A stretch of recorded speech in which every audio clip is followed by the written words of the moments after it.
there was no playbook. There was nobody to ask, what am I supposed to do? How do I make this place more inclusive?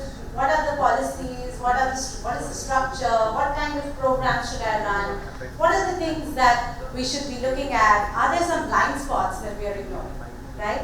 So, in these next 15 minutes, I want to run through some of the things that we are doing in Backside, hoping that you will be able to carry back something with you, and possibly also hearing back from you as to what is it that you're doing in your respective organizations that I can carry back. Alright?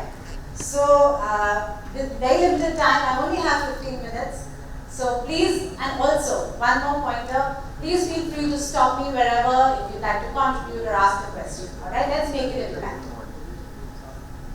So, earlier this year, our senior leadership team came together, went for a workshop, and we got in a consulting partner. We brainstormed and came up with a diversity, equity, and inclusion vision statement. We realized that we're doing a lot of things. You know, we're doing like, A, B, C till Z, and we are also looking for more. How do we tie all of this together? And where is it that we want to go? So we realized that we wanted a North Star, we wanted a lighthouse, which we can always look up to and say, okay, this is what we plan to do, all right? We also introduced this concept of equity. Before that, and I'm sure you read about it everywhere, the common language is diversity and inclusion.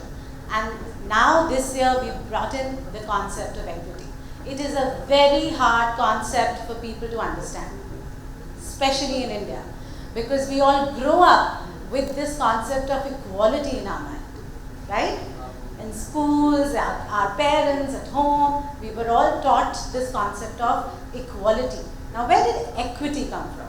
So it's a very hard sell, but it's important for us to talk about it and make people understand that if you want to really build that culture of inclusion, talking equity is extremely critical. Very busy slide. Don't start reading everything. The only thing that I'm trying to show you over here is that when we started, pre-2016, our gender diversity ratio was sitting at a 14% to 15%, and in 2022, we closed at a 25%. This year, we've taken an audacious target of reaching a 30% gender diversity, right? Now, many of you might say that Richa, diversity is not about gender, and I agree with you, right? But one thing that is so starkly visible to me is that 50% of the population of our country is women. We don't see that population in our workplaces.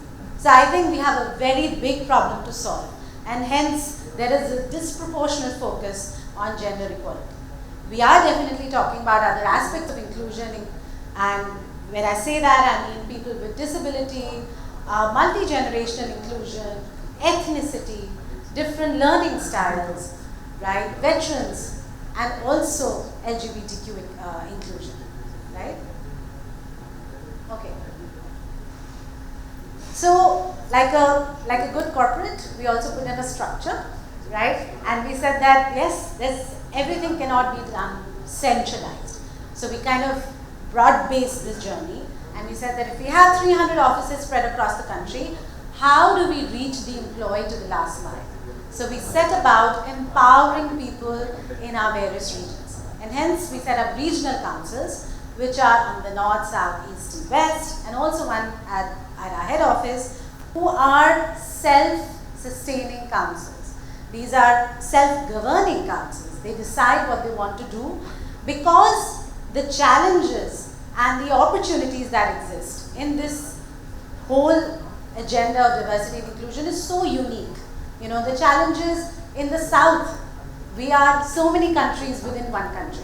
The challenges within south are very different from challenges in the east. You know, in some states of our country, we do see matriarchal setup, yeah? But in the majority part of the country, there is still patriarchy. So how can we combat those problems, right? So hence, regional councils really helped us really go to the last mile. We also set up a framework to say, all right, diversity and inclusion is not a separate agenda. It is not something that we do as a flavor of this season, or it's fashionable to talk about diversity and inclusion. It's something that it has to be embedded into the culture of the organization. What can we do that it becomes everyday speak, right? So hence, embedding diversity, equity and inclusion into the culture of the organization became extremely important. How are we doing that? We are doing that by speaking to our people, by introducing progressive policies and various other things. Building organization capability, twofold, right? One is building capability of our women pipeline, of our diversity candidates. How can we enable them and set them up for success? And at every stage of a woman's life and a woman's career, and at every band, the requirement of capability building is very, very different, right? So there are programs being led for every juncture of a career. We are also making sure that we are thinking inclusion first. So we bring this amazing diverse set of individuals working in the organization, but they don't feel welcome. What can we do to set up a culture of inclusion? And I think a big part of that is about sensitization and awareness. How can we make people aware? Diversity, inclusion, kis chidiya ka naam, right? And I'm talking about people, salespeople who are going foot on the street, who are feet on the street, who are actually going meeting customers. Our customers are changing, okay? So how can we make people understand that today a financial decision is not only made by the man of the house. Women are equally empowered and are making their own decisions. So hence, the way we interact with our customers also has to change. Recruitment and retention, fairly easy to understand. We are gunning to improve our diversity ratio at all levels, and also a specific focus on improving leadership representation. How many women do we see in the boardroom? And the last, and I think the most important for me, is engagement and connect. How do we engage with our people? How do we engage not only with the people of Max Life Insurance, but also with people outside, right? And hence, the reason why I'm talking about this today is that there are very few life insurance companies that are talking about diversity, equity, inclusion in the public sphere. I think it's very important to talk about it publicly and not only internally. Because what you do within the organization is only known to employees. But what you do on a social media platform or a conference like this, or in media articles, people, common people who are potentially evaluating you as a possible employer, are getting a window to the kind of culture that it exists in the organization. And hence it's important to talk about it in the public sphere. We are building thought leadership. Right from our CEO to our CPO and our CXOs, there's a lot of commitment to this agenda, and I think when change is driven from the top, it's definitely set up for success. We are also signatories of the United Nations Women Empowerment Principles, right? We were recognized, of course, in the GPTW, we ranked 18, but we were also recognized as top 100 great place to work for women. And I think a lot of hard work went into that. One of the things we created, and I think that's a useful thing that you all can take back today, is a D&I toolkit. This was done last year, which was like a one-stop shop for all our supervisors and employees to understand what is diversity, equity, and inclusion. Everybody's talking about it, but maybe I'm too shy to ask, what is this, right? So this was one-stop shop to understand the various facets of diversity, equity, and inclusion, okay? All questions answered at one place. So this was something that is easily available. This is a program which is very close to my heart. Pragati, which is our name for the second innings program. And I'm sure you've seen this in many, many corporates, right? Companies are asking women who are on a break. Women take a break in their careers because of various reasons. Whether it's maternity or caregiving or health or following their spouses when they move, their careers tend to break at some point. And then women find it very, very hard to come back to their corporate life. And it's not because they forget everything. It's not because they forget their knowledge and skills. It happens because there's a huge confidence loss, right? So these programs, when we go out and say that, yes, you're welcome, it says, it gives us a window, it gives those women an opportunity to say that, you know, I'm one of those women and I want to come back. How can you make me successful? So this is something which is very, very close to my heart, because I too took a break in my career after maternity, and I went through exactly the same motions. I found it extremely difficult to come back to work, and I thought that everybody else has kind of progressed in their career and I'm left behind, right? So hence, I think this has my personal sponsorship as well. One of the things that women often have told us, and when we've spoken to women, is that, you know, we don't have enough developmental programs specifically targeted for women. Women have very specific needs. One of the needs is financial planning. I am from a financial industry, I'm from the BFSI space, and there are so many women colleagues I know who don't know how to fill their tax returns, right? And I'm sure there are many of us sitting over here also who will say that, oh my God, I don't know how to fill my tax returns. We tend to, because traditionally we've grown up with this notion that, you know, that's a man's job and I'll delegate it either to my father or to my partner or to my brother, and that's something that they need to do. That's one thing I can delegate, okay? But like other things in our lives, it's something that we need to take control of. It gives us a lot of confidence. I've started doing my own financial planning from this year. I know I'm late, but I've started. And it has certainly given me a lot of confidence. So we started doing that, and this was a very, very well received session.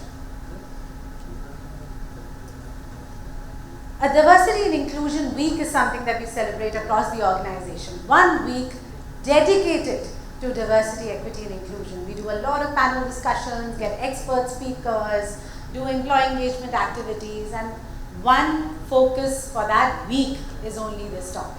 So I think that's something that we do very, very successfully in the organization, and these are some snippets. We get some expert speakers, you know, right from our CXO, to our employees, next gen inclusion, people with disability, a lot of diverse views and perspectives. I think it's a great, great learning month. Few capability programs that we are running for women, like I spoke about. Okay, these are branded. We've also done some reward and recognition. So there are CEO awards for people who are purposefully driving this agenda. I think that's something that we started with last year. Another thing which I'm very excited about is our social media presence. I think that's something that we started to do consciously from the previous year. And we've seen that our platform active engagement rate is somewhere to the tune of 31%. But our DEI related posts actually do an engagement rate of 42%. What does that mean? It means that people are interested to know more about DEI. Such stories find more readership and touch a chord with the people who are reading and scrolling through social media. So that tells you that this is what people are looking for, all right? Do we need more validation for this business case? We're also building an inclusive brand, and how we're doing that is through a lot of subtle messaging, right? And if you see these collaterals, you will see that, you know, slowly we're pushing more and more women-centric collaterals. Now you might ask, what's so great about that? But what is, and this was a conscious change, you know. When I joined the Max Life Insurance, I saw that most of our ads just had the central figure of a man, because that's just the way it was. And then I said, why don't you start projecting more women? You know, it's a very, very subtle messaging point. And more often than not, you will find that that is how things get embedded into our subconscious. Okay. For example, look at the next collateral. Here we see a man who is looking after his daughter, right? What are we doing? We are challenging gender roles. Very subtly, we are saying that also it is a man's responsibility, and with a lot of joy, that they are looking after their children, right? And it's not just a woman who is always looking after their children. a product that I'm extremely, extremely proud of. And when I speak about this, it gives me goosebumps. Max Life Insurance, okay. Max Life Insurance is the first company to provide an insurance product for housewives. Did you know that before this, housewives were not eligible to buy life insurance? Yes. And that's something that made me, curious. It kind of also infuriated me that how is it that we don't find a homemaker's life valuable enough, right? But I'm so glad that because of the kind of culture we've built and the kind of conversations we are having, our product team came up with this product all by themselves, right? And we are extremely proud to say that we are actually the first company that has gone ahead and launched this product, and I'm sure this will have a ripple effect in the insurance space. We're also paying it forward. We're doing a lot of work when it comes to our CSR, specifically targeted in this field of diversity and inclusion. Here you see a camp that was done for girls in government schools on menstrual hygiene. It's a topic that is taboo and not spoken about. We're also doing a financial literacy and sustainable livelihood in the interiors of Jharkhand, in the interiors of Uttarakhand, in the interiors of Srinagar, where we are skilling women and making sure that they are independent and are able to have a sustainable livelihood. With that, ladies and gentlemen and everyone, thank you for giving me your attention. Thank you.